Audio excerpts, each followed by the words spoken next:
my chairman, Mahati Gallants. She leads this wonderful organization, Sanef. She was chosen and tasked with helping Sanef push a very good fight. We've been together now for almost a year as this new leadership of Sanef. We really appreciate you taking time to spend with us and help us as Sanef and the whole media fraternity to go through what we have to do to help society deal now with the scourge of media freedom. Mahati Gallants, give you a round of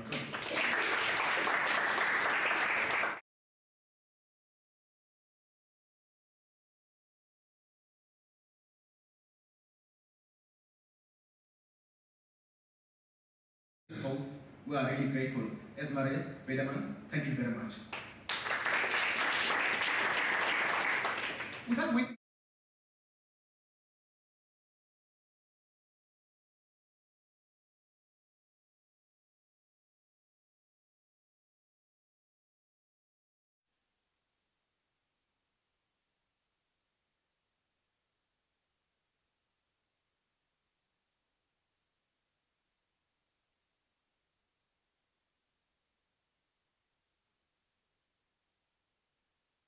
and to this very, very interesting debate. There are quite a few people from Media 24 here, from the editorial side and also from the business side, which I think will give you some kind of an indication about how seriously we take the topic of fake news. Let me just from my side say a very, very special word of welcome to our new minister. It is a real pleasure having you here. And to see that amid all the very many priorities that you have to deal with, that you've put time aside to be with us today. So welcome, and we're really looking forward to working with you in future. And then to Sanef, Media Monitoring Africa, and the Press Council, thank you for putting this event together. I am very fond of saying about Media 24, but I actually do mean it about the entire media industry, that we are not people who produce baked beans.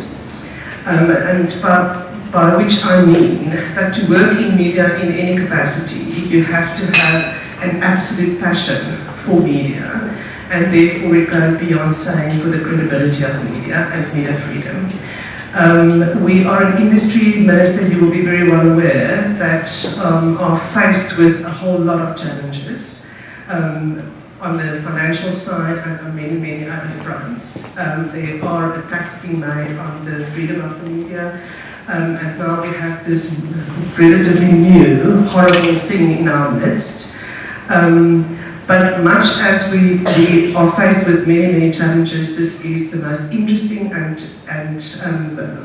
rewarding industry to work in. And anything that makes it hard and that attacks our credibility is of great concern to us. And fake news is just one of many of them. So thank you to all of you guys for putting this debate together. It is a serious topic, and I hope it's going to lead to a very good conversation. And again, welcome very much to Media 24.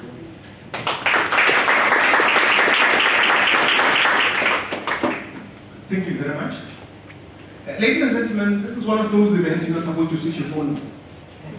You are allowed to have it on, by all means, please have it on silent. Please do share with the world out there what is it that we're talking about and what we're doing. The hashtag is Fight Fake News. Hashtag Fight Fake News.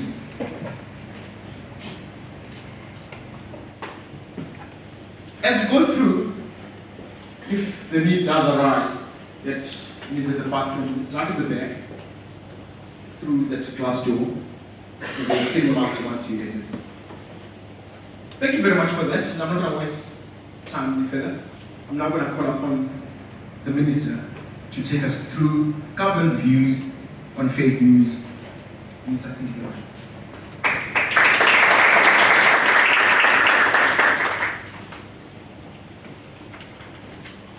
Good afternoon, ladies and gentlemen. Sam says when he is not making news or writing, he writes fake news. Well, when I am not minister, I enjoy watching fake lives. So when I get home, the First thing I do is I go upstairs to my bedroom, I switch on the television. I don't go to channel 404 or 403 or 405. I check if the housewives of Atlanta have reported. Then after that I'm fine, I take off my shoes and I watch the episodes that I've missed. So ask me anything about all the housewives episodes, whether it's Atlanta, Beverly Hills, or wherever. That's what I watch. And I think secretly it makes me feel better about myself. It's kind of therapeutic. But I'd really like to say thank you very much for arranging this, Sanef. Indeed, we have had a relationship that I courted. And there have been some disappointments that happens in all relationships, but it was not an abusive one, at least. And I still think we can cement this relationship that we began some 2 years ago. But also to Media 24, thank you for hosting us in such a beautiful building. I'm almost tempted to ask if you couldn't organize an office for me here. It really is a beautiful place. Thank you very much for inviting me to this important roundtable on fake news, but I must also say that as government, we have really not developed a view or an opinion that I would share with you today on what fake news actually is.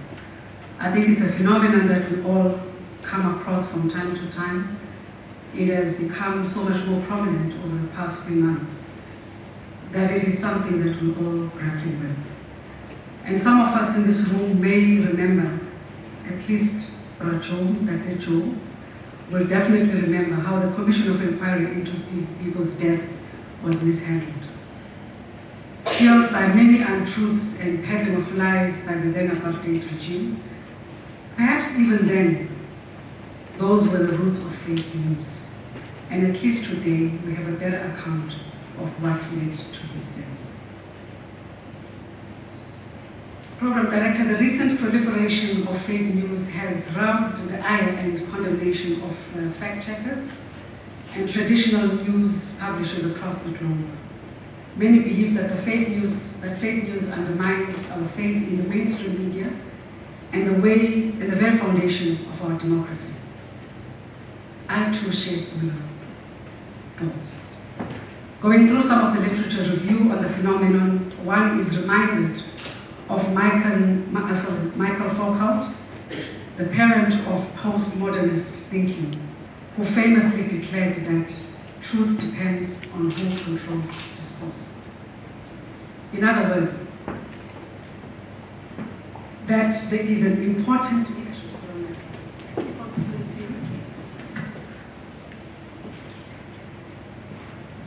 which is an indication that I'm in denial of my age. In other words, that there is an important relationship between the truth and power, or what he understood as power, knowledge, and access. If you use this analysis again, you may recall how apartheid South Africa peddles lies and fake news about how many of our activists died in jail. Think about Ahmed Timol. Apartheid police and security agents insisted that many of our activists slipped on a piece of soap, threw themselves out of John Foster Square, and some were said to have committed suicide. Through the Truth and Reconciliation Commission, we were able to isolate lies from truth. Gramsci, another philosopher, who brings to bear many nuanced notions about the truth and how we understand it, how hegemony is produced, and how society consents to a certain common sense or a taken for granted way or questioning manner of understanding the world. In other words, as society, we consent to particular types of rule or regimes of truth, like the idea that there are only two sexes, or that men are naturally inclined to lead, or that wealth is accumulated through hard work. Despite the evidence to the contrary, we continue to believe this. What I'm saying is that the notion of untruth performing as truth, or the idea of multiple competing truths are not another new phenomenon. But its current manifestations do suggest a significant shift in the way we think about truth claims, its relationships to power, and possibilities for forging communities or solidarities between people. So we may ask, do we have a common global definition of what fake news is, or even a South African version? I argue that the jury is still out on this one, and I will at this point insist that the idea of fake news gained prominence largely in recent months, and you will know why. Researchers have reported a sharp growth in its use in the media since November 2016, during the American election campaign that saw a proliferation of hoax stories that emerged during the campaign.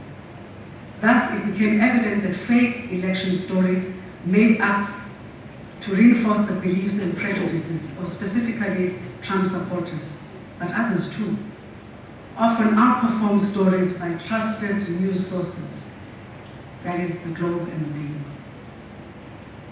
Before we consider why fake news proliferates at this moment, let's pause to consider what we mean by it. Firstly, let us pose the question, is fake news a new term? In the blog Idea Pod, Professor Noam Chomsky, one of my favorite writers, speaks about how the media is designed to control your thoughts. The preface to the blog suggested that fake news was around a long time before Facebook, and Chomsky has been informing people about it for decades. Writing in 1988 in his influential seminal work, Manufacturing Consent, Chomsky proposed that the mass communication media of the US was designed to carry out propaganda. In short, mainstream media existed to control one's thoughts, and that is the United States.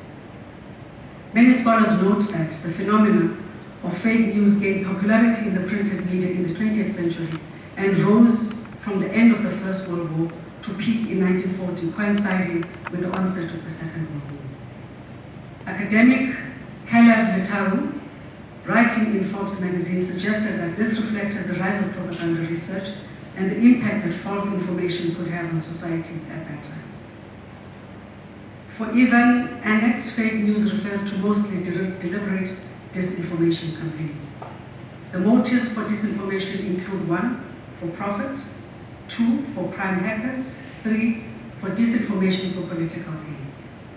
This suggests the fundamental differences with today, where disinformation for political gain is about the establishment of fraudulent news outlets to disseminate plausible lies about a competitor. And when Foucault spoke of regimes of truth and Gramsci theorized about hegemony and the production of consent, they were not conveying these theses about fake news. Rather, they were thinking through the ways in which the interpretations of material conditions differ according to ideological perspective, and that what becomes taken for granted as the correct interpretation, as the truth, is an articulation of power. Think back to the days of the war in Iraq, and how largely based on false and fake news about allegations of weapons of mass destruction, supposedly hoarded by Saddam Hussein. Today, more than a decade later, Iraq and the entire region remain largely unstable, and in the advent of ISIS, the region has been identified as a breeding ground for many of the acts of terror that the world continues to witness today. Program Director, the advent of fake news is perhaps best captured in the now quite famous example of Donald Trump's proclamation that his inauguration attracted the biggest crowds ever.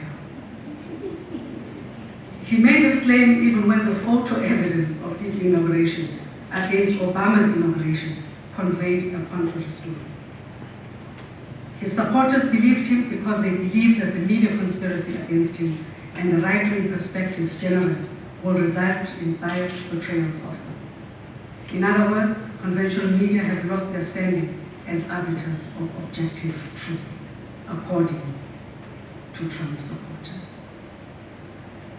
Similarly, Professor Chomsky just made the point last month, speaking John Sharman from the website Alternate, that it appears that in order to maintain his popularity, the Trump administration will have to try and find some means of rallying the support and changing the discourse to bolster the regime. Chomsky argues that the advent of fake news may lend the administration to increase its scapegoating levels of blaming loss on jobs by American citizens in certain sectors on the fact that some bad people in Washington are preventing them from getting their jobs back. Often in this instance, through fake news, websites, vulnerable people, immigrants, Muslims, and elitists are often blamed for the state the American voting population finds themselves in. Chomsky further cautions that we shouldn't put aside the possibility that there would be some kind of staged or alleged terrorist act which can change the landscape of the country instantly. Program Director, may we also ask, what is the situation then in our own region or continent as well as South Africa? We too are beginning to see these attitudes emerging in the South African context too, especially in relation to issues of state capture and white monopoly capital. We need to be vigilant if we want to ensure that our institutions are not further eroded by hoaxes and wild conspiracy theories. In this sense, the proliferation of fake news is a symptom of a much larger malaise. It is a malaise that begins in the last 3 or 4 decades and is associated directly with the global orientation towards a neoliberal political economy. The unfettered influence of market economies on political life has substantially reduced the capacity of democratic institutions to reproduce themselves in the context of established democracies and to deepen themselves in the context of new democracies. What can the media do? As colleagues in the media, you have a huge responsibility in this regard. The direction of the fourth estate into just another commodity whose motive for profit supersedes all other motives has left us all vulnerable. This has resulted in the following: the gutting of investigative desks, the juniorization of newsrooms, the inflation of the revenue imperative that meant the over-reliance on fewer news sources and the increase in op-ed over news. This has been spoken of ad nauseum over the past few decades. Coupled with that, in the emergence of digital platforms like Facebook and Twitter, which generates significant avenues for the swift and unchecked dissemination of information.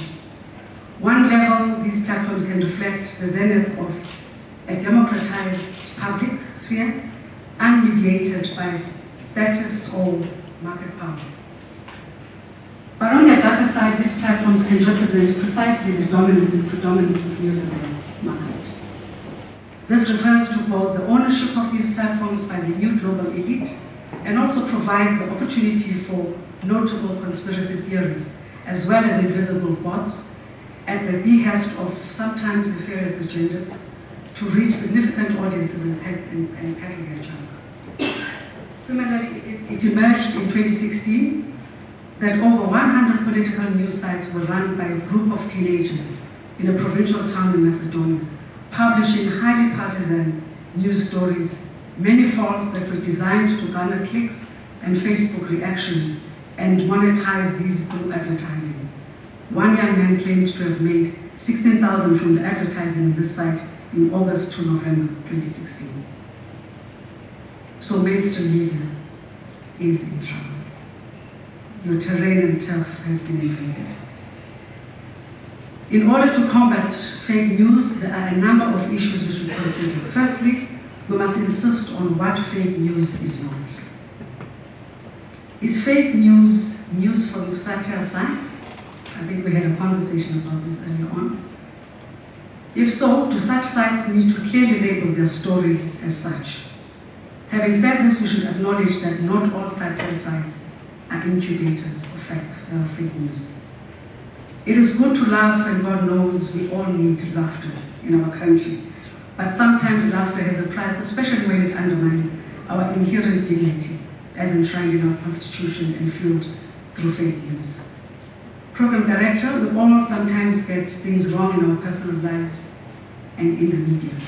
We must therefore insist on the highest standards, of course, but also know what the intention is in these matters. Mistakes must be quickly and honestly acknowledged and properly rectified.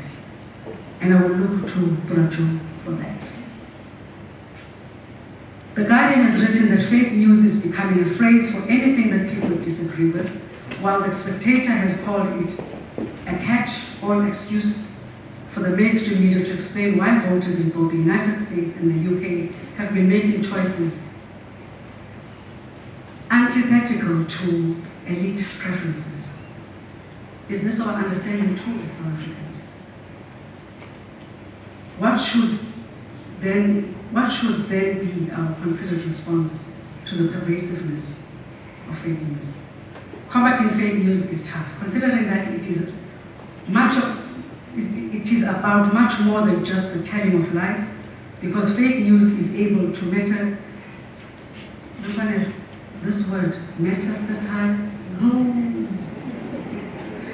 I'm Xhosa, I speak Zulu, and I dabble in English a bit. In the context of the erosion of democratic institutions, we have a huge task ahead. There are roles for all of us in this regard. Very specifically, as political actors, we need to reassert the fundamental democratic principles that place the public at the forefront of our politics. For the fourth estate, we need to be vigilant in verifying our stories, in fact-checking stories before publication, in fighting for the integrity of our newsrooms, both private and publicly owned, to be the best versions of ourselves. The central skills of critical reading and critical thinking begin with us. Thus, we have a bigger role. Government has a duty to protect our citizens from deliberate falsehoods which are a danger to our democracy by ensuring, amongst others, that state entities such as the Film and Publication Board also have a role to play in regulating content distributed on the internet. So if there are questions about that, the Film and Publications Board people are here. Those questions must not be directed to me. I'm only joking. Currently, there are no specific mechanisms in the UK for dealing with fake news spread online through social media. There is room for education and awareness raising. Professor Bill Dutton of the Oxford Internet Institute at Oxford University has argued that one of the only useful approaches to dealing with fake news would be to educate users about the need to critically assess information they are sent to email by their friends and followers on social media. We also need to be curious and vigilant. You know that there is no way you will ever win R1 million in the lottery if you have not entered the competition. What then should governments do? Various options could be looked into, including the effectiveness of self-regulation by media organizations, state-led regulations options, as well as co-regulations. This is a discussion for another day. I will not be able to answer it here today, but I will ask Dlodlo and Sanef to arrange that we have these continuous discussions on matters that affect both our department and also the media sector. I've noted that a number of Scandinavian ministries of communications have commissioned various surveys on fake news aimed at understanding the phenomenon better. What should some of these industry responses be? It has been reported that the social media and web search industries are already taking steps to reduce the prevalence of fake news in people's feeds. Since March 2017, Facebook has begun showing pop-up warning signs to users when they're about to read or share content that comes from a site thought to produce fake news. I do hope that today's roundtable does open the window for further engagement on this phenomenon, as well as finding a system that works for all of us, state as well as non-state actors. Our departments of basic education and higher education also have an additional responsibility of raising awareness on what fake news is through their curriculum. We must also insist that we have a body of knowledge through our own value systems that mitigated the impact of fake news. We would always be scolded by our teachers for telling tales. We would always be scolded by our parents, but Sam Umurumi. They would tell us that Ayanda Ulilini. Sheer corridor in school at gossip is often at the center of fake news. We mostly come from families where fake news is dismissed with the contempt it deserves. We must revisit these positive parts of our social values to promote social cohesion and responsible citizenry. Lastly, Program Director, we now know that a person cannot get HIV from drinking from a cup of someone who is infected or eating from the same plate. At least if we can leave this room having agreed on what fake news is and how best we can mitigate its impact, we would have achieved our objective. But I still insist, the conversation should not end today. Thank you very much.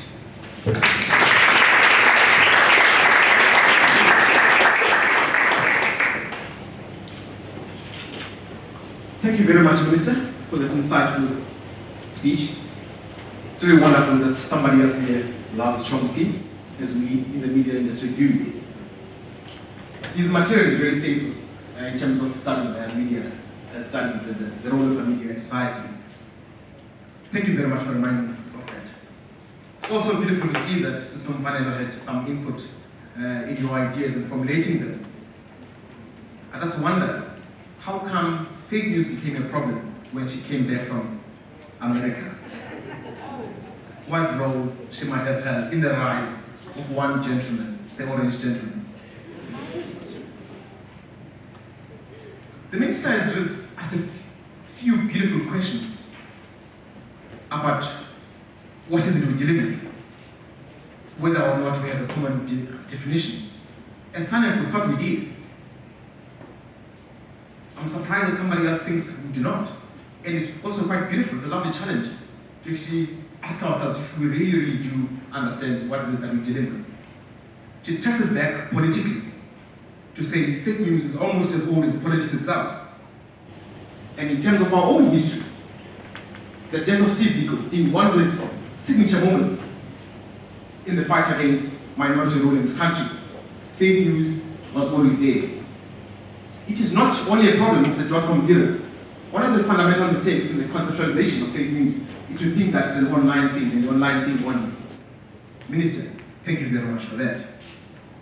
And now, I want to ask if the media industry is really in trouble. And I suspect only a fool would disagree that the media industry is in trouble. And I also want to ask if the media industry really has the proper definition of fake news. Thank you.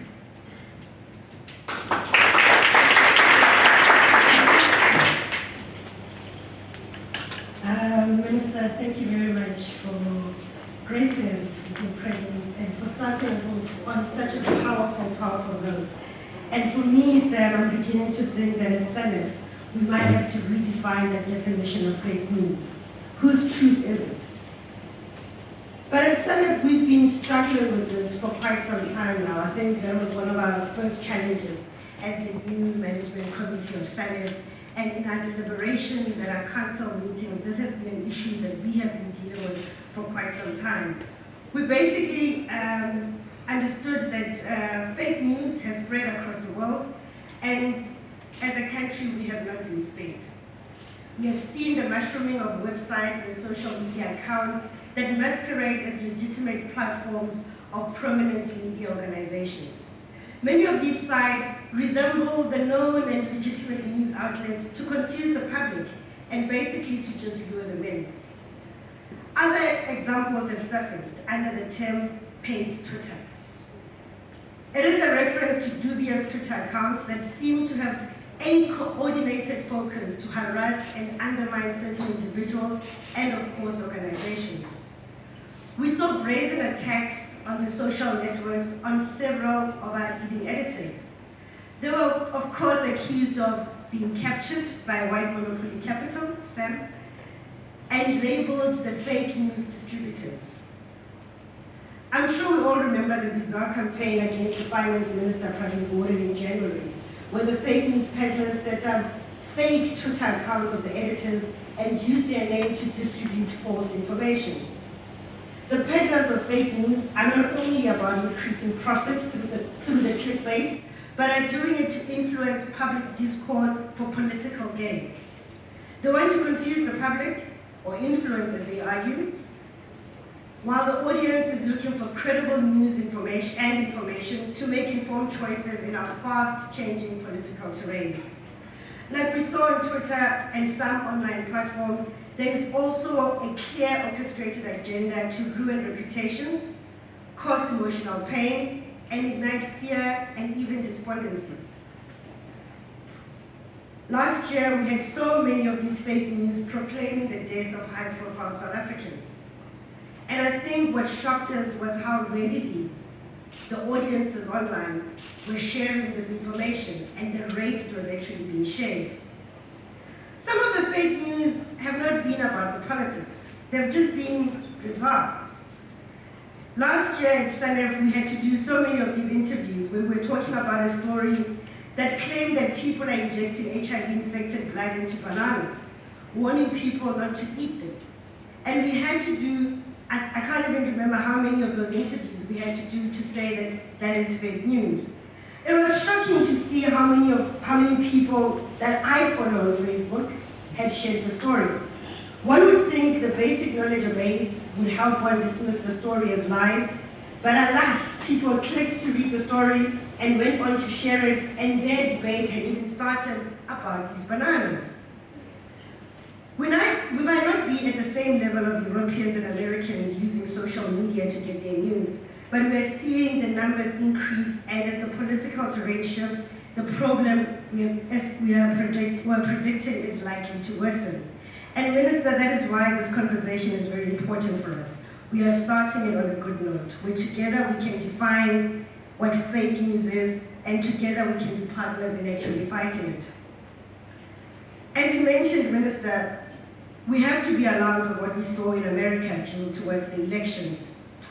We saw how parties and supporters used the different social media platforms to spread fake news, to attack their opponents, and to actually channel debate. There was analysis that actually said in the elections, viral fake election news stories outperformed real news on Facebook. I think I need to repeat that, especially for my colleagues in the industry. Viral fake election news stories outperformed real news on Facebook. It found that in the final 3 months of the US presidential campaign, the top performing fake election news stories on Facebook generated more total engagement than the top stories from 19 major news outlets combined. These included stories from the New York Times, Washington Post, etc. And I mean, just last week, we had a conversation where somebody from Washington Post was telling us they had about 80 reporters covering the presidential elections. But they were on Facebook beaten by the peddlers of fake news. It found that in those months, 20 top performing false election stories from hoax sites and hyper-partisan blogs generated 8.7 million shares, reactions, and comments on Facebook. And this is why, as Sanef, we want to start this conversation and find partners and find ideas on how do we confront the scourge. We have thought about a few ways, and we thought that we can use this opportunity to engage and see if this could be some of the ways to help us. Journalism of verification. We really believe this is going to be a very important part in fighting fake news. We want organizations that specialize in fact-checking to actually play an important role in the news that we report. We would like closer relationships with news organizations so that they can be there to help us confirm and reconfirm and reconfirm. Of course, in Africa, there is Africa Check. Recently in France, there was a launch of Cross-Check, which described itself as a collaborative verification project that will help voters to make sense of what and who to trust online. A website called realasatire.com does precisely what its name suggests. Enable readers to input the name of a site and it determines its origins. There are of course other platforms that try to kill the urban legends that persist. Social media companies' involvement. We have seen in Germany and the United States of America, for example, Facebook playing an active role in flagging fake news on its platform. Facebook has become that platform. 1.86 billion users. And of course, it is the major source of news for people in the Northern Hemisphere. And increasingly, we are seeing more and more South Africans using it to get their news. Obviously, we've also seen Twitter, actively verifying accounts of media companies and individuals so that legitimate handles are known. The other one is around legal resource. Media lawyers warn on the difficulty of discovering and prosecuting those behind fake news because of the nature of the internet and multiple jurisdictions. Still, we believe it is important to understand the laws governing fake news, such as defamation, fraud, misrepresentation, cybercrime, etc. And at Sanef, we are deciding to focus on 3 fronts: public awareness, encouraging fact-checking organizations to work closely with newsrooms, and to engage social media companies, especially Twitter and Facebook, as to what actions they could take in the context of South Africa. From where we are standing, we believe awareness is quite critical. It is only through an informed citizenry that we actually stand a chance.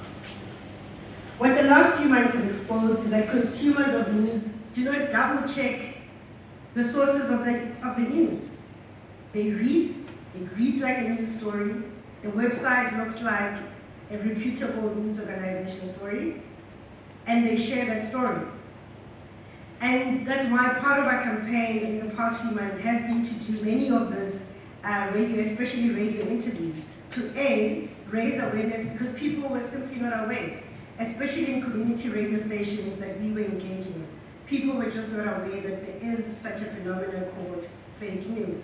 And I really think that because we are starting so early, we actually stand a chance.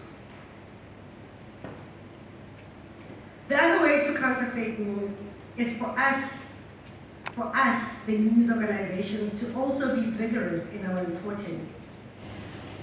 We have seen too many stories where someone comments on Facebook and that is taken as fact and published without even speaking to the user, no verification to check on the authenticity of the stories. There's no attempt to find other sources to confirm the allegations, or even giving those implicated the right to respond. We cannot afford to risk our credibility and commitment to ethical and quality journalism in chasing to be the first with the story. More than ever, we believe at Sanef that these values will help audiences distinguish from fact and fiction and deepen the relationship of trust. Because it is only through trust that we will be chosen over the fake news peddlers. So with those few words, I really believe this is the first of many engagements that we'll have to finding solutions and building lasting partnerships to fight the scourge. And I'm looking forward to our deliberations and hearing ideas from you guys in terms of how do we actually continue fighting the scourge. Because at the end, truth must win the day, especially as we continue this critical journey of strengthening our hard-won democracy. Thank you.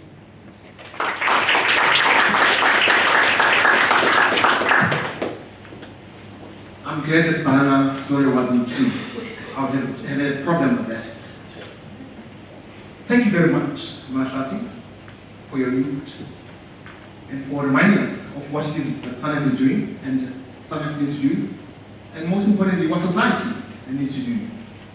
Reminding us that society has a duty, consumers, readers, have a duty to check and double check before retweeting.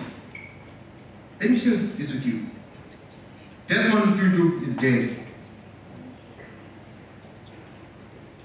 He screamed the headline last year. He had just come out of hospital. We expected him to die or not to die. Highly possible.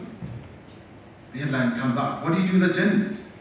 You tweet, you retweet. Before you even think about verifying, the news is gone, it's out there. That's the kind of problem we're dealing with as society. It's harmful, hurtful to the families of the people that the terrible people out there who are distributing fake news are doing. Mahati says fake news outperforms real news. Is it true, William Bailey?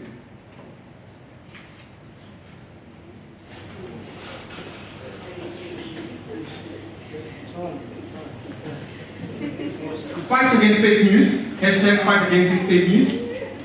That's what he's doing. And thank you, guys, at News 24 for streaming it live.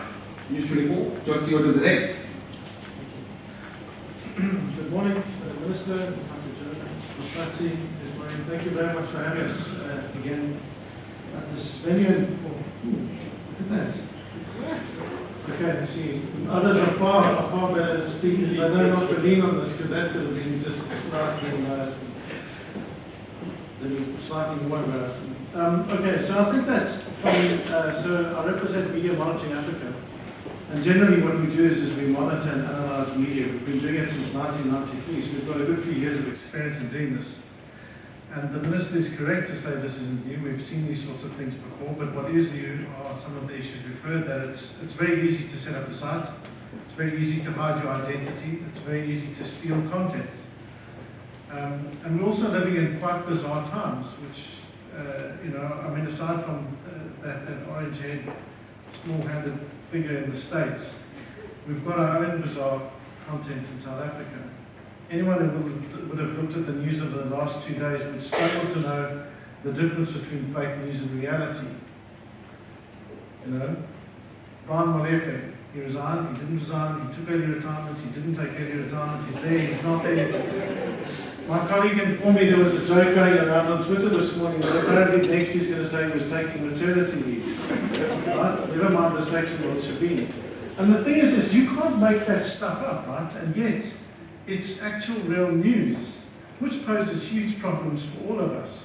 Because how on earth do you get audiences to bring them along on this journey of trust and credibility that we talk about? Because I think that we've got a real crisis of credibility at the moment, both for media and for our politicians and for our government and political parties. It's not like any of these people are squeaky clean. And that's for ordinary citizens, who are the people that we should be interested in and who the media houses ultimately are really interested in because they're their audiences, they consume their product. Those are the ones we need to really worry about and how we retain them and make sure that they are reading what we consider to be accurate and legitimate. And critically for governments, it's so essential that they're able to communicate and respond to these sorts of things. But again, we're living in bizarre times where we don't know what's going to come out and what's going to happen the next day. So it really is very hard to keep up with the sheer pace of news and the sheer pace of events. No one could have imagined that on Monday, the biggest, or from Saturday story broke last week, that the Brian Molefe story would be this kind of story and these sorts of things would be happening in Parliament, and that there would then be a call for another parliamentary inquiry. And that's just one small issue that's circulating in our quagmire of massive amount of stories. South Africa's never dull. So I think that's the first thing we've got to consider is the fact that our reality is quite often bizarre, and it does link to what the Minister was talking about, how truth is often an expression of power. We need to also then think about the real impact of fake news. We saw recently there was a story of a young girl who shared a video of her pleasuring herself. She was 14, was shared on social networks. It went viral like that. It was reported to YouTube. In fairness to them and to their credit, it was taken down within moments of having been notified of it. Right? They take this stuff very seriously. But what you then found was something that was quite interesting. When I did a search the next day, or in fact for the next few weeks subsequent to that, what I found was the top 10 hits for news on that girl were all from fake news sites. And they were all made up things, right? There were things about how her father and mother and her lover, who was 60 apparently, had jumped out of a third-story building in an effort to end his life. How her mother had ended her life, how the father had ended his life. And then there was a lot of judgment about this girl, that she's some kind of slut for having done this, and clearly her parents had done a terrible job anyway, etc., etc. These sites were using this as clickbait because they were enticing you to go there and watch to see the real video for yourselves, just in case you weren't sure that it was true, right? So this is something that doesn't impact the big media houses per se, doesn't impact governments or the big politicians or the political parties. This is something that impacts a 14-year-old who lives in an under-resourced community who's got to live with this kind of thing for the rest of her life. And that's the real impact on how fundamentally dangerous these things are, because that's a clear violation of that child's rights. So that's on a that's on a rights-based level that it causes that damage. The second one is that what we're seeing increasingly is that media are already having a tough time with it. I mean, you wouldn't think it because we're in this building with the most ridiculous news I've ever seen. Whichever window you look out, and I know why they block these out, so that the speakers actually have to focus on what they're saying. Because just over there's another nice view, just over there, another spectacular view. But despite the fact that it may not look it, the media have an incredibly difficult time, right? We know that the editors will tell you their resources are constantly constrained, fewer journalists, we've seen fewer sources, all of these sorts of things, less news stories, etc., etc. So to add insult to injury and to rub salt in the wound, what these people do is that they steal their content. So now you've got a bunch of nefarious nutrats and scumbags, let's call them what they are, who go and they steal the content that's produced by hard-working journalists. These people are getting paid to go and sit in Parliament and listen to what's said. They get paid to go into very dangerous situations. They get paid to go and write stories on all of these things. And what these people do is they take and copy that content and use it either for clickbait or they use it where they'll take some of it, they'll copy about 50% and they'll put their own spin on it. And they might use it to promote hate speech, for example. There's increasing examples from some of the media houses we speak to where some of these right-wing racist fruitcakes are using the legitimate media stories to promote their own ends and interests. So it goes across the board, right? But what that is ultimately is copyright theft. These are people that are stealing content that is paid for, legitimately produced. And the thing about the internet is this, is that if Ayanda goes and pays a journalist and says, okay, you've got such a great story, go investigate this, and that person goes off and they investigate it for weeks and weeks, and they break it. If someone then, if a fake news site takes that story and runs it almost unaltered, half of Ayanda's traffic goes down and he has a problem on his hands because he's invested heavily in this kind of thing. And they lose on that. And what does that do? It creates a disinvestment for, or it disincentivizes media houses to spend more on investigative journalism. So from a business perspective, this thing is a fundamental problem for us, for our media houses, because whether or not we like what some of the corporate and commercial media do, or whether we agree or disagree with the angles they take, or whatever their political perspectives are on these things, they fundamentally serve a crucial and essential and positive role in maintaining and holding up our democracy. So we have to take that, the business side of the impact of fake news into consideration. I think we're also going to see, again, as we ride up to December, an increase in direct and overt misinformation campaigns. We saw some of them that were quite clumsily handled beforehand, but these people aren't stupid. They hire the deepest of darkest of forces to do their dark and evil work for them. And they will get more clever about these things. They will make it even harder to discern what's fact and against reality, let alone what we're seeing now.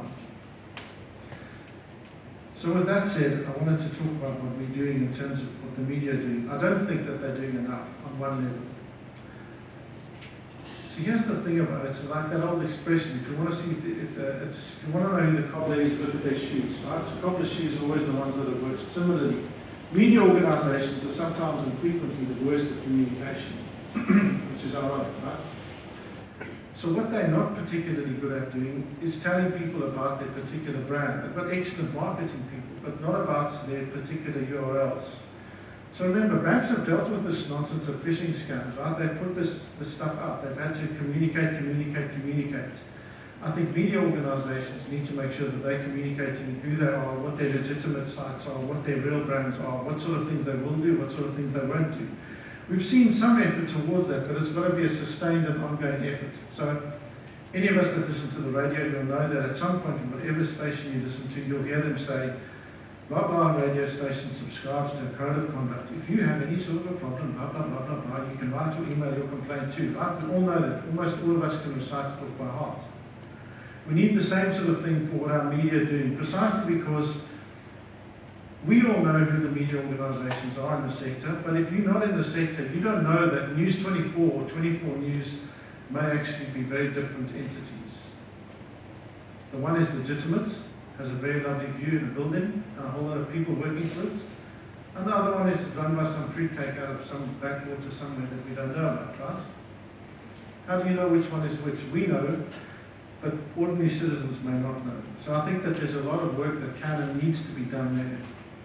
And we're working with some of the organizations to help do this. One of the other things we're doing to help organizations is that media organizations that are trustworthy, you know who they are. So if you go onto any of the media organizations that are represented here today, you'll find that they say at the bottom of their website, there's a contact details, there'll be legal disclaimers, there'll be issues about if you want to get hold of them, who they are, where they are, they subscribe to the IAB, they subscribe to the Press Council, and if they don't, they're out of touch with reality and they need to get back into the Press Council. But any reputable media organisation needs to belong to those entities because it says that if you're a citizen and you've got an issue with them, there's an avenue for redress, right? And that's one of the other big things that we need to give cognizance to the media houses for, the majority, the overwhelming majority of them. These fake sites, if they put up something that's harmful, what do? Who do you complain to? There's no avenue for complaint or redress, nothing. You can't do anything. But any of our major media houses, if they do something, yeah, you can moan and whine at them, but you know who's behind it. You can write to Arjan Basson and tweet him and say, Arjan, how dare you let this happen, blah, blah, blah, blah, blah, right?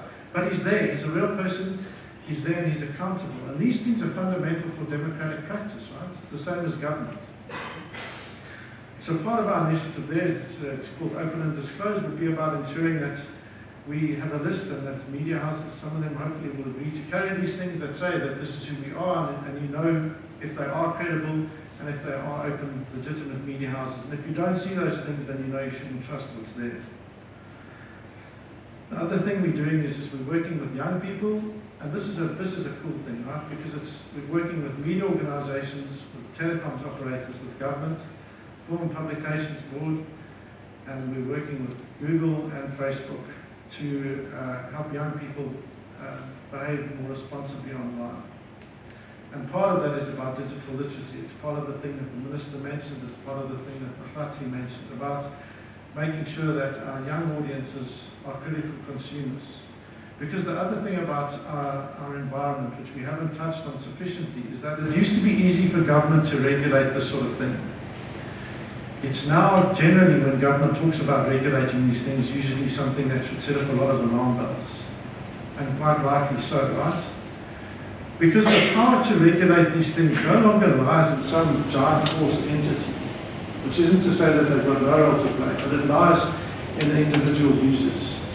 If a child has got access to a cell phone, it doesn't matter, you can put child protective locks on that, whatever that you like.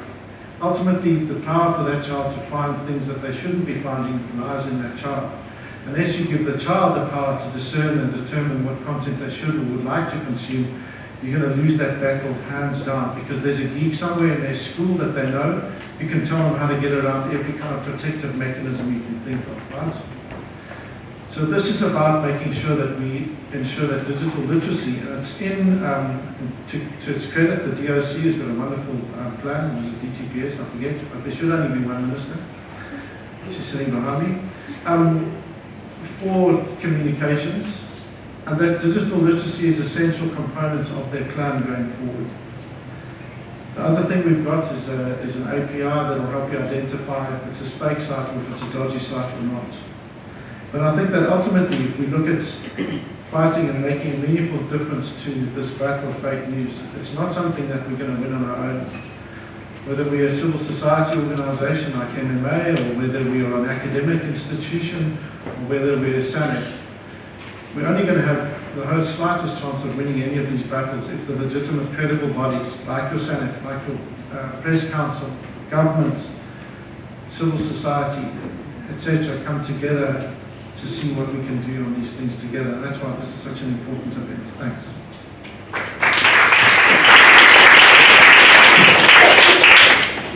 Thank you very much, William. If I was writing a news report out of this, I would definitely leave him out, because he says the media is not doing enough. Chomsky talks about the template, that gens use, the 5 filters we use to drive a particular agenda. I've got to the 6th. When somebody says something bad about the media, ask Blakens Monday. Every time he gives a speech about the media, it doesn't appear in the news.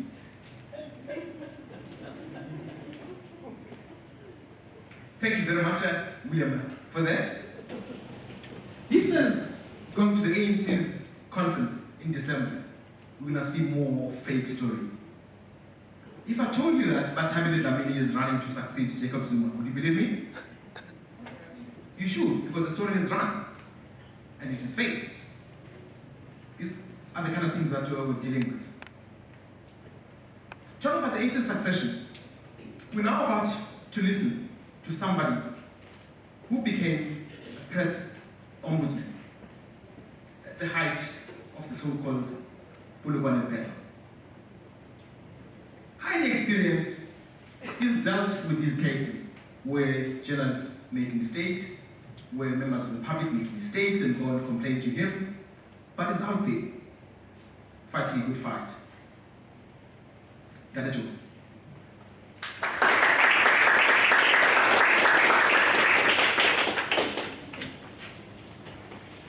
Thank you, Sam. I get quite angry and also sad at the same time when I see us tie fancy ribbons around rubbish. I was just about to use a much stronger word where you could get the smell, but I'd leave it at that because of the company we're keeping. Fake news. Once you start using the term fake news, you have become a victim. If it's fake, it's not news.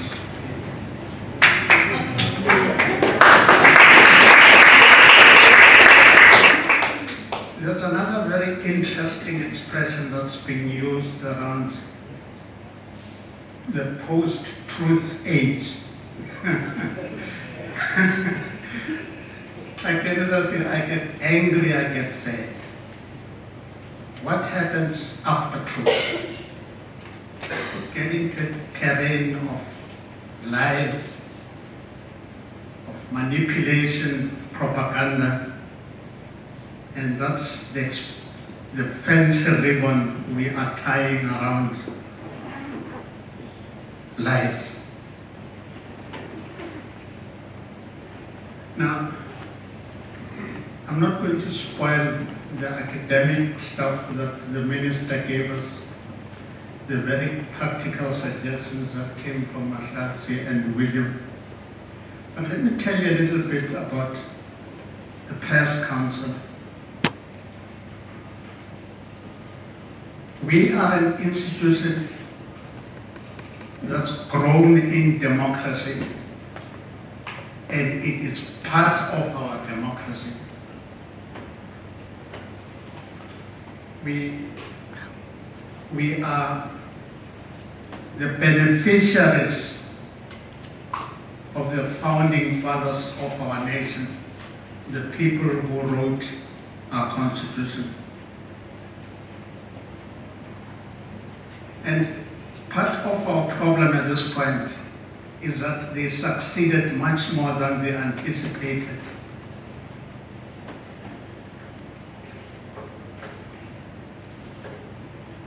Section 16 of our Constitution says everyone, again, I stress, everyone has the right to freedom of expression.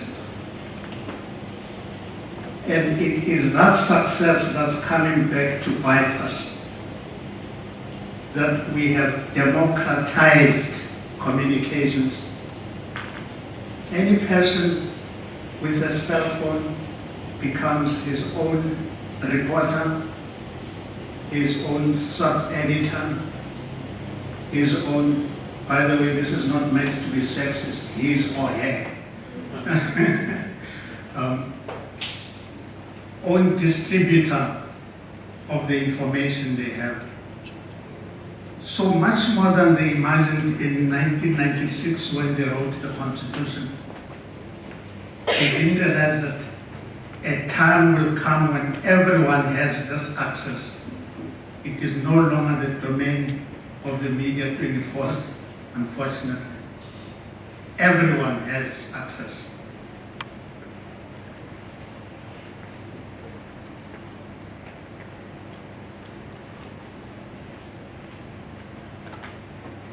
When the founding fathers wrote this into our constitution, they were trying to maximize democracy. They knew how important freedom of expression was to a democracy.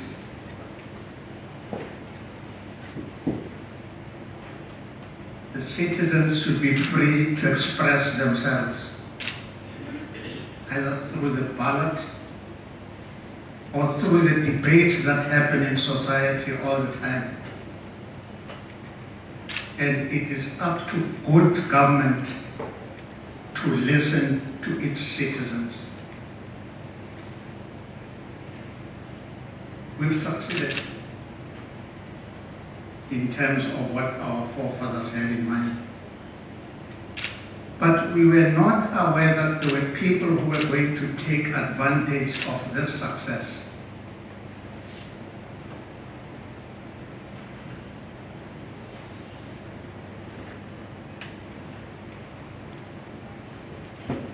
They take that success and use it for their own benefit. And what we're trying to debate here is how do we try and curb the people who misuse this important success.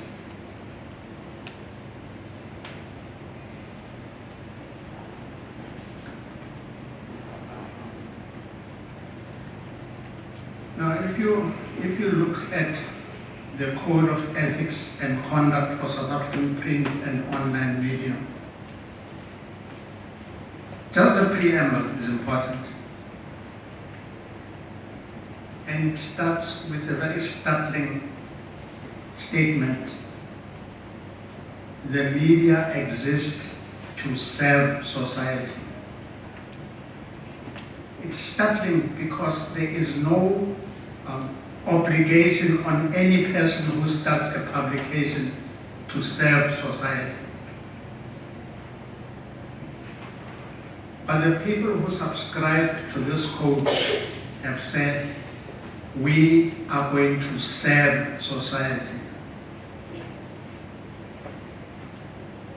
And they say the media's work is guided at all times by the public interest.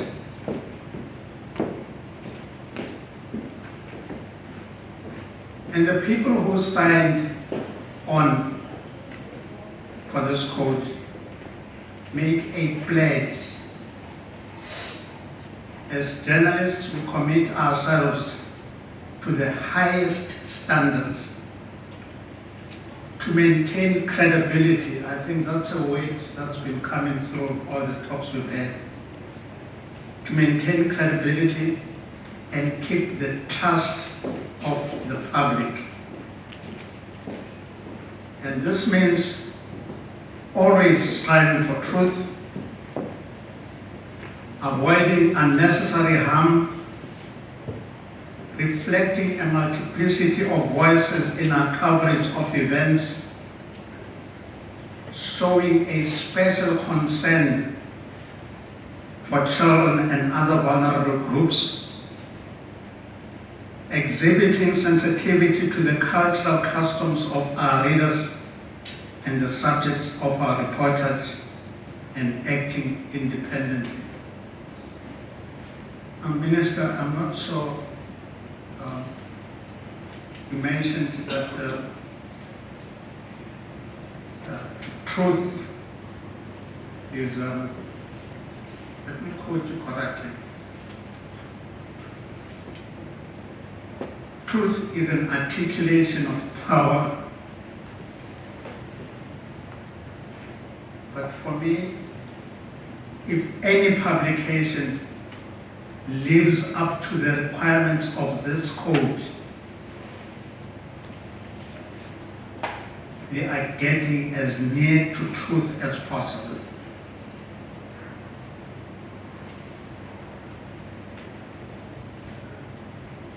I should mention at this point that almost every 5 years, we review our work, we review our systems until we think they match what is required by society. Tomorrow we have a new task team that is reimagining the press council. And the current system is only a year or two old. But tomorrow they'll be coming together and saying, what is it that we need to do to improve what we are doing? And one of our suggestions to the technical people in this task team is to say, can we find an app? By the way, these things are way beyond my age. Can we find an app where I can insert a story and the story will then say, the app will then say, yes, this is a member of the press council who subscribes to this code. Or two, it might say, we have found the source of the story.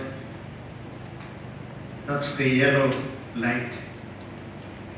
We don't know, we haven't had anything from or about him related to fake news. And then the red light says, fake, fake, fake, stop. Now, I'm sure that, Adrian, I'm sure you technics can be able to find such an app or create such an app. It is the only way in which we can defend our credibility as genuine, authentic media. And we believe that genuine, authentic media are in fact going to be our defense against lies, lies, lies. The minister has already said this is not a new phenomenon. There was a time when I would see a story or hear a story on the SABC, and my immediate reaction was to rush out and go and see what the Sowetan says, what the Daily Mail says, before I got to believe that story. There's nothing new.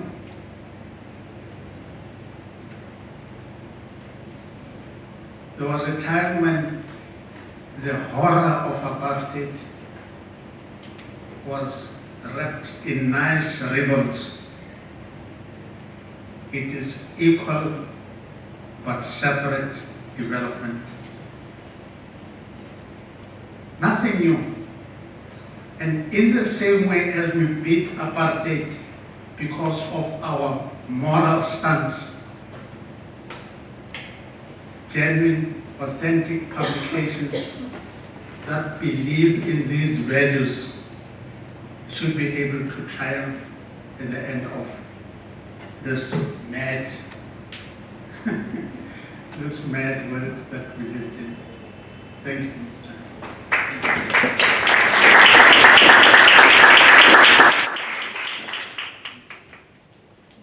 Thank you very much, Dlodlo. If he's as frank as he was just now in the public environment, now try imagine having a discussion with him with the doors closed. He's one of Sanef's founding members, a good contributor to different kind of discourse that really takes place out there. It is not fake news, he says. So we have a problem with the 10.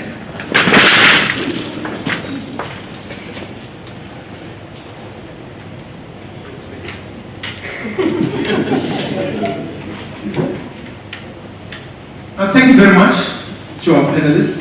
for such a wonderful contribution to the problem we are facing. Now we're going to open up to get members of the crowd in attendance to ask questions, make comments. I'm really grateful that there are colleagues from Stellenbosch University. Perhaps they want to make some input quickly in terms of what is it that we're dealing with. I'm going to have to take 5 questions, I'm afraid. The minister is a very punctual person. You saw she was here on time. If you thought there was a delay, it was not because of her. We have to be out of here by 3 o'clock. Promise we'll do that. So that we can all go back to the things that we do. There are a couple of mics. I'll let you do what Mam Balega does, recognize you, introduce yourself, and fire away. No more than 1 question. Shouldn't take longer than a minute to ask a question. If you do want to make comment, 2 minutes at the most, or else I'm going to have to switch off your mind.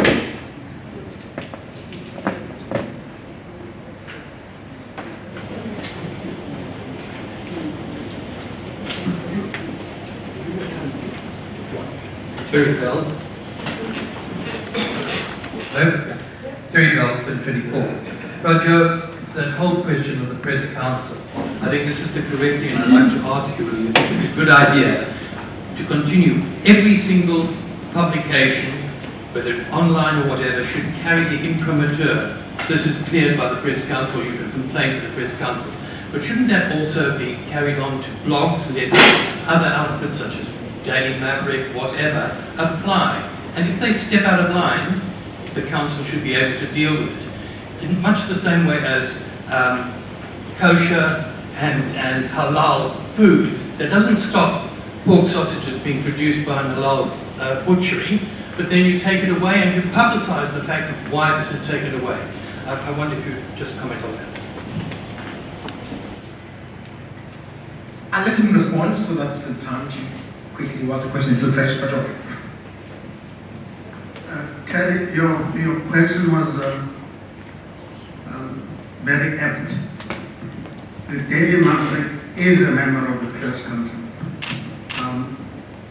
And they have carried our adjudications on their website. Now what we need to do at this point is have something that people will not copy to say they are members of the Press Council when they are not.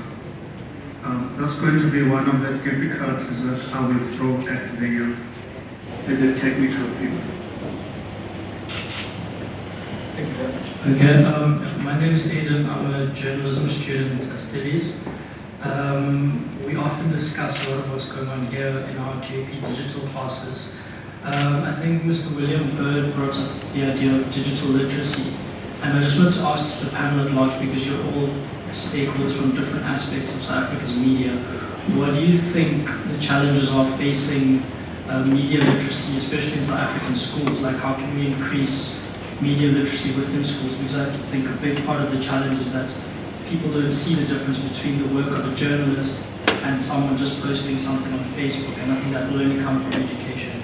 So my question is just kind of, what are the challenges facing kind of accelerating that education within schools? Thank you, guys. Very good question. Can you take this, William? Taxi? Thanks for that. So it is a big problem. There was an initiative about 10 years ago to introduce media literacy into the school curriculum. That was driven. I think they got very far for that, and then I think the wheels kind of came off for reasons that are unknown. And I'm getting smiles from some of my friends at the FPP, so you should probably ask them. But it is something that in many other nations they're currently formally introducing into their school curriculum, curricula, I should say. And it should be something that we introduce here. From the work that we do, it's part and parcel of the initiatives that we run.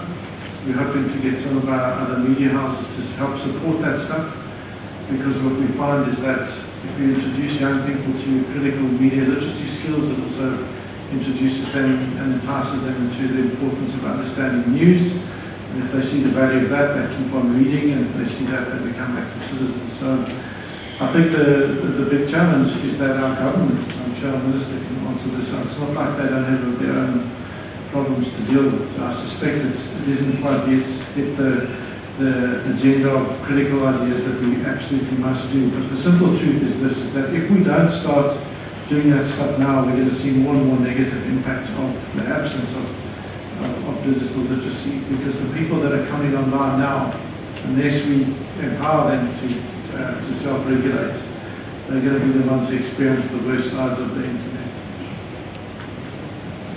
I'm not sure if there's anybody from the MDDA in the audience, but the Media Diversity and Development Agency is working on this together with the Department of Basic Education and Higher Education. And maybe I could take this opportunity to invite you to join me at my budget vote tomorrow, and I could ensure that you have a discussion with them. And you can speak to someone from the office. Hands are coming up. Speak to them. They'll arrange for you to join me tomorrow. Thank you, Minister. I'm sure Ms. Suli will facilitate and make sure that happens. Question? Mine is more of a comment, really. My name is Tulana Chike. I'm from the Film and Publication Board.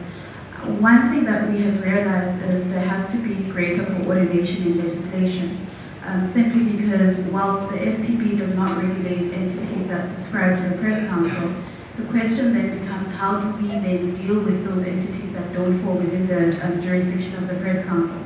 Particularly because the Film and Publication Board, as a media regulator or content regulator, we don't really look into the veracity of the particular content. We have our own classification guidelines that don't really then look or probe into the veracity.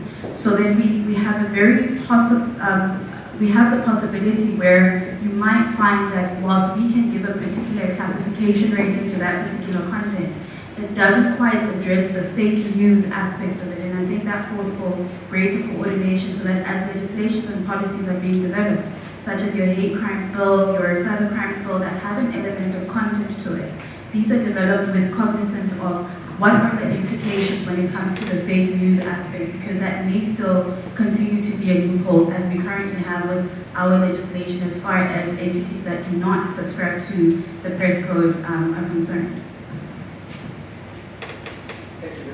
Thank you very much.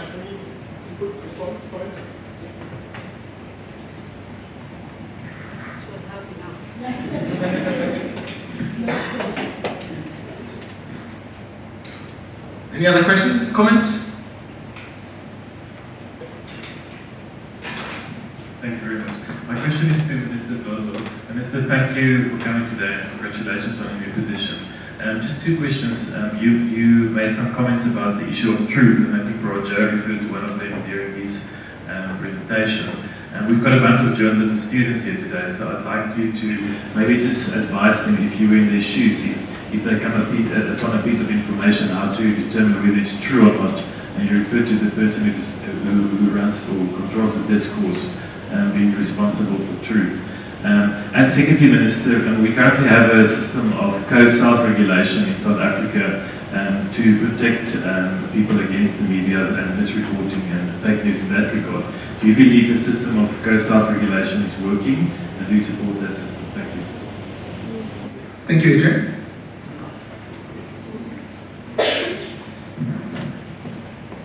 Thank you very much.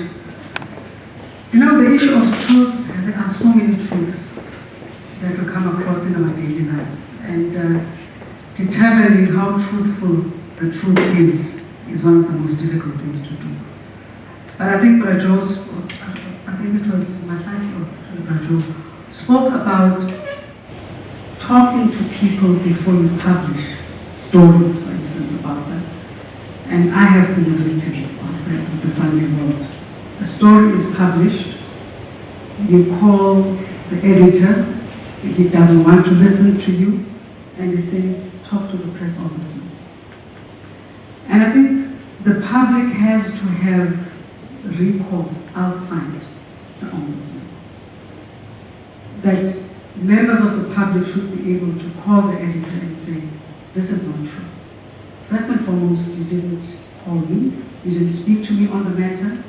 The story has been doing rounds. The people that brought the story to you have gone to many other publishing houses who have refused to publish the story, but you are publishing the story.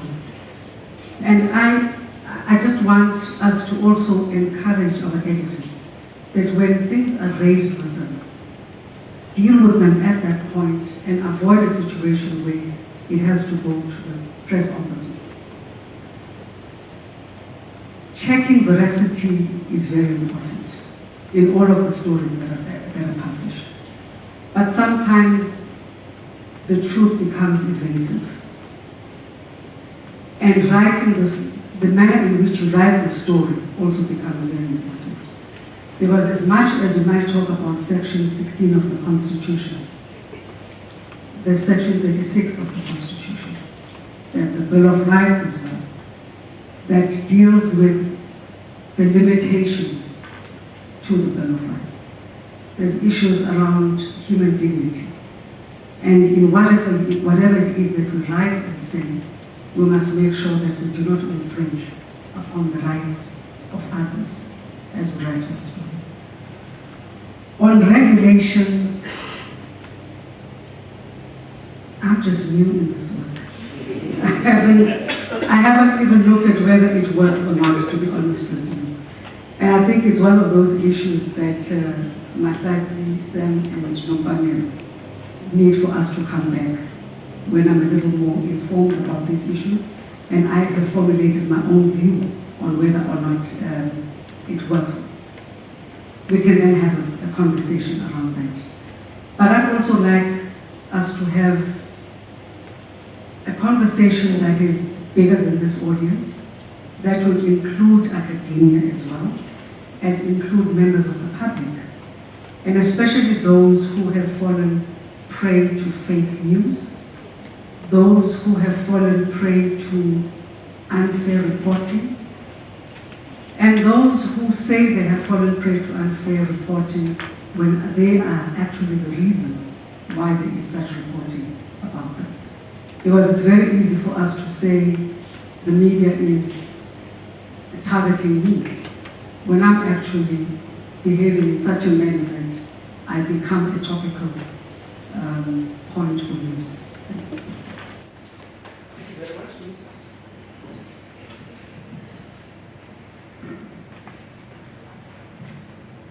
Anyone else?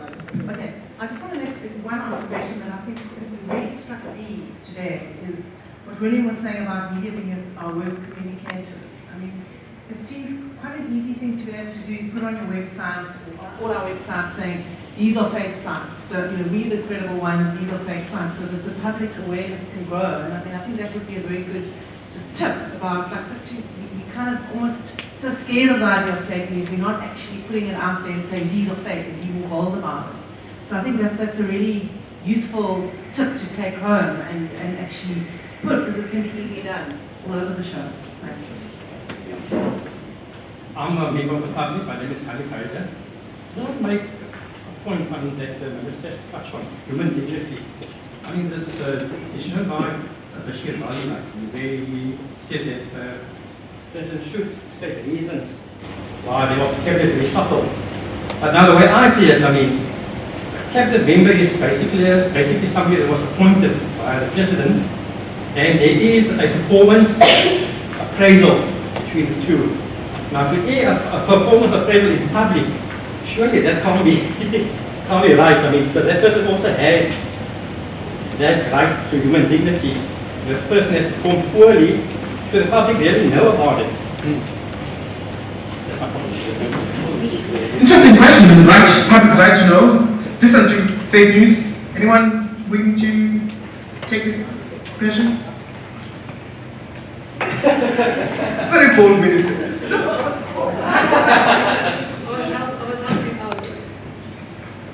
You know, the issue of the cabinet reshuffle, for me personally, is a sore point because I'm one of those people that were brought in with the cabinet reshuffle. And the sad thing about this whole thing is that And that's why I raised the issue of state capture. We are all seen as part of this state capture, gravy train, corrupt team appointed by President Jacob Zuma, without giving us the benefit of doubt. First and foremost, we were all members of parliament. We all came on the ticket of the African National Congress. We all have membership for years in the African National Congress. A Pravin Gordhan, for instance, is no senior in the ANC than I am. A Tina Joner Peterson has not committed herself to the people of South Africa more than I have. And when this issue had been doing rounds in the public domain, it was one of those issues where you say to yourself, but why are we being singled out as this possible corrupt bunch of people?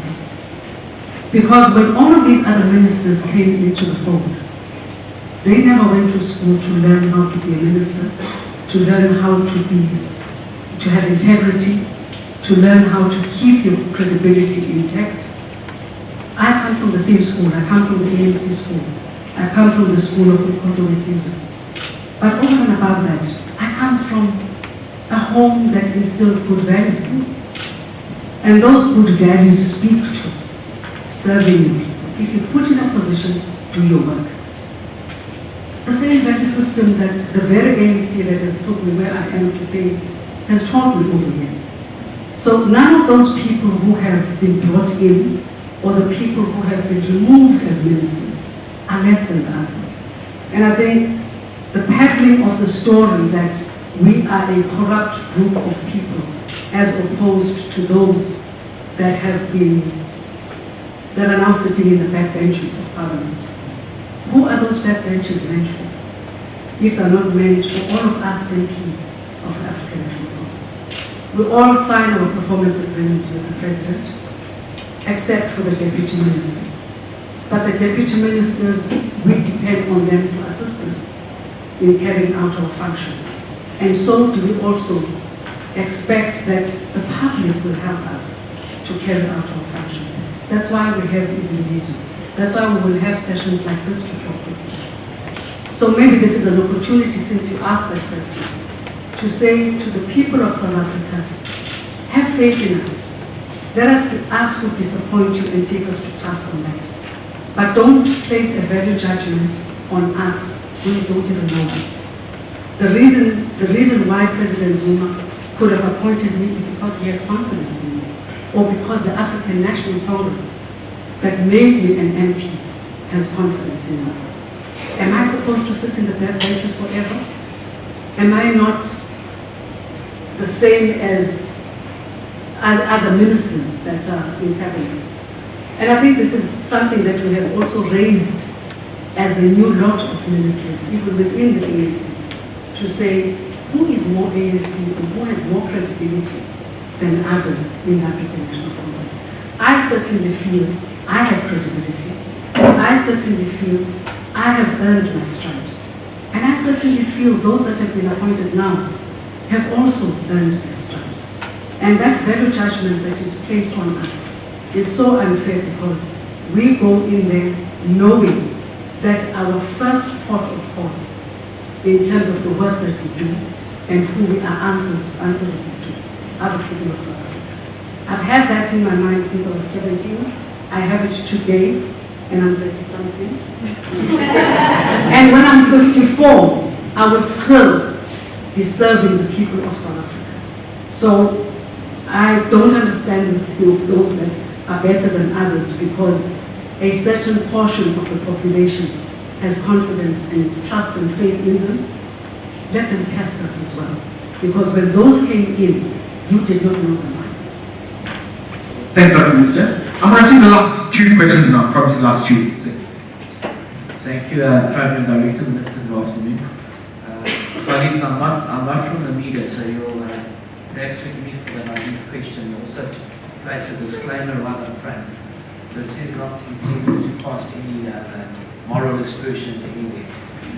The question that I want to pose is, I guess that what's paramount to media is you've got to report the truth. But where does that line begin and end with respect to how one shapes and positions South Africa to outside investors and the rest of the world? So I guess what I'm coming to is, what is the role of media in shaping a sort of a more patriotic front and positioning South Africa possibly more favourably, with the understanding that I know you've got to report on what the news is, the real news, not to tell the truth, but I think we perhaps also duty bound at times to frame and position South Africa in the correct light so that we can attract investment, etc., and deal with all the other social challenges that we face as a country and as a society. Thank you very much. I'm going to take the last one before we give a response. Thank you. Can I just say what Steph has not told you, and probably the reason why he's raising this is because he comes from Brand SA. So he has to sell South Africa to the international community. Tough task. Okay, good afternoon, everyone. My name is Ayanda. I'm from the FPB. We have a very interesting relationship with people around this room at the FPB. So we must give thanks to the minister because at the time we probably blocked at the door. The media views us as a censor, which we're not. I've heard that the solution that has been placed here mostly has been placed in technology. And I think my colleague Tolwan tried to talk on how we need to have general rules of application across the board that we need to use to define for ourselves what is fake news, so that when we engage with the big global companies, we know exactly what the solutions are or what the standard is that is applicable for us as a country or as journalists as a profession.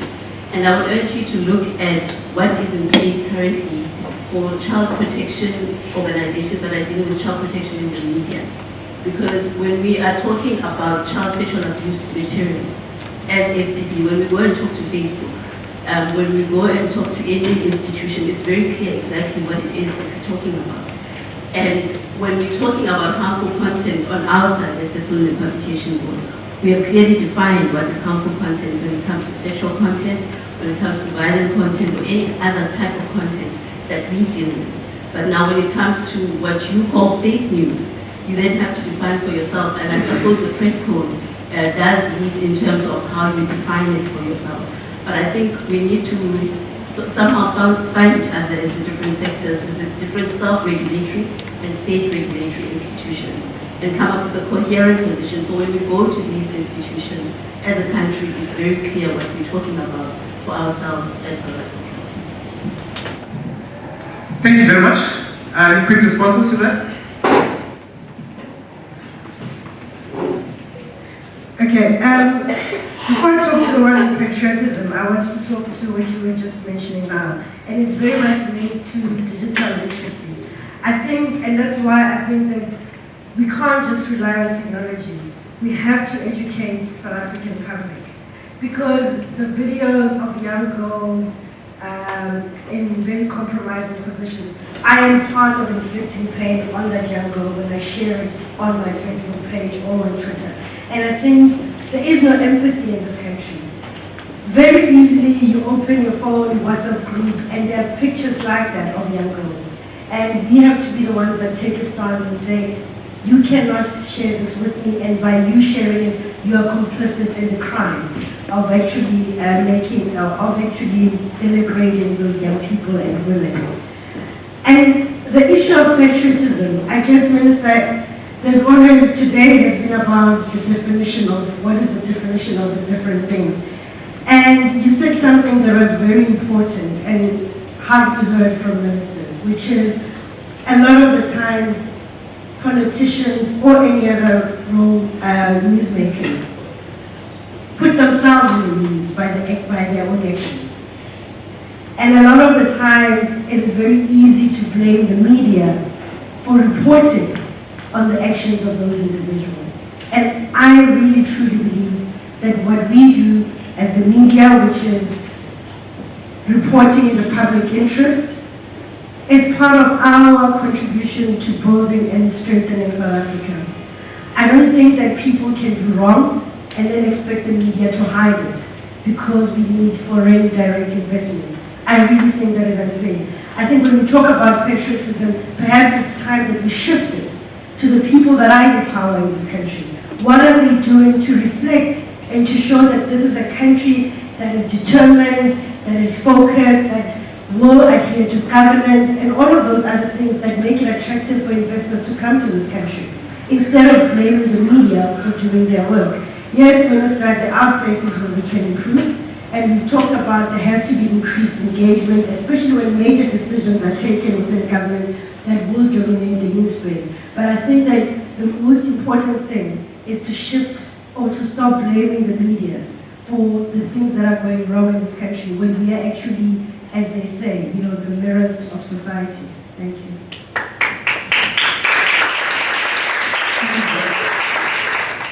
I don't think he was. Excuse me, Minister. We're wrapping up. I'm going to ask the Minister to wrap up and respond to the question.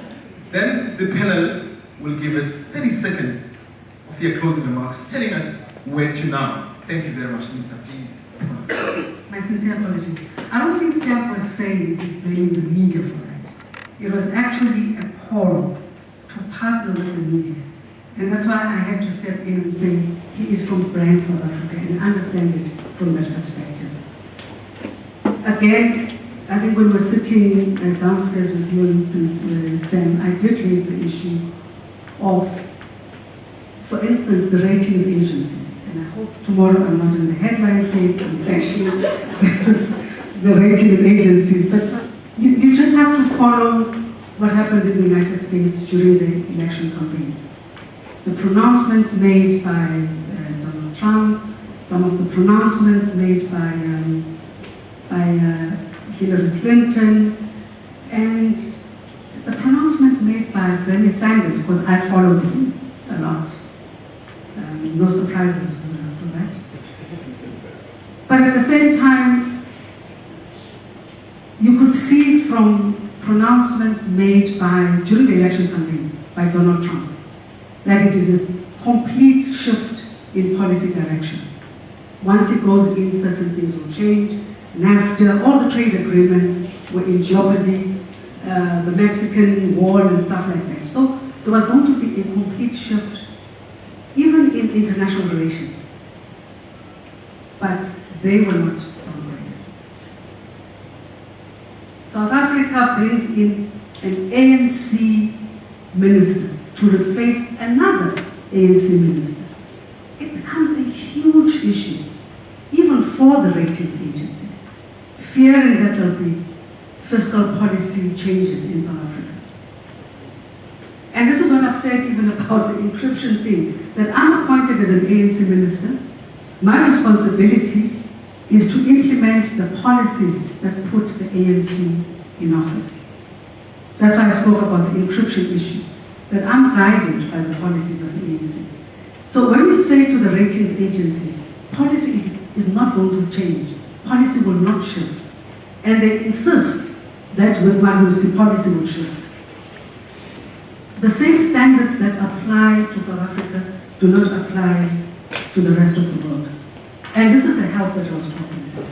Not to say the media is responsible for the downgrade, but the media has a responsibility to educate not only our public, but also the international community on the fact that if there are new people coming in, there won't be a change in policy, because we're all bound by the policy prescripts of the ANC. So that's just what I wanted to say.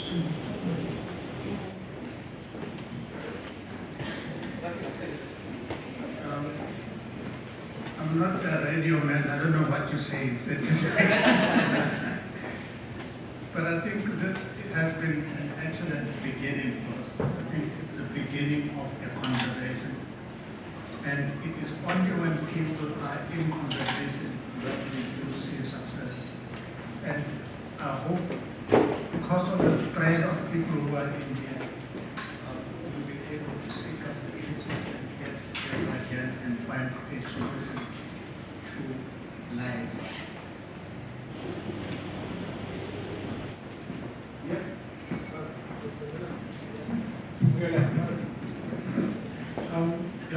to thank everyone. It's been an amazing input and such a refreshing input from the Minister as well.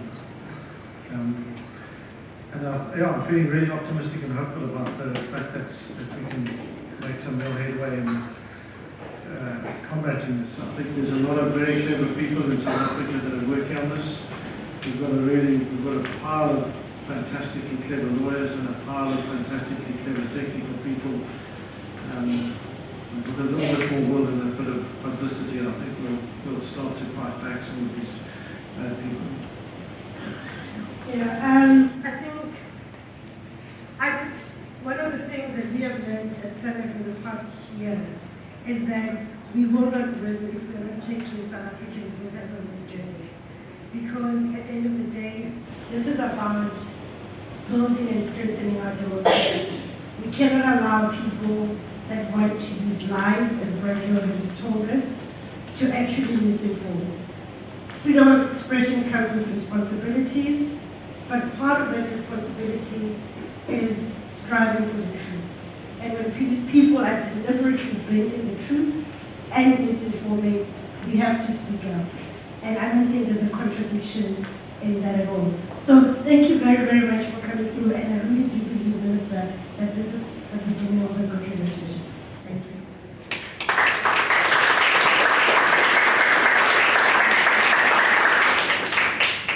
Thank you so much. The 33 members of cabinet who sat and allowed the minister to come join us did indeed miss out. Minister, thank you so much for taking the time to be with us and the panelists. Really appreciate it, thank you. And thanks for being with us. Thanks to your colleagues, media industry at large, and these 24 for making this possible. And the staff of the ministry, Department of Communications, GCIS. I know it was difficult, but we really appreciate that you made it possible. Thanks so much.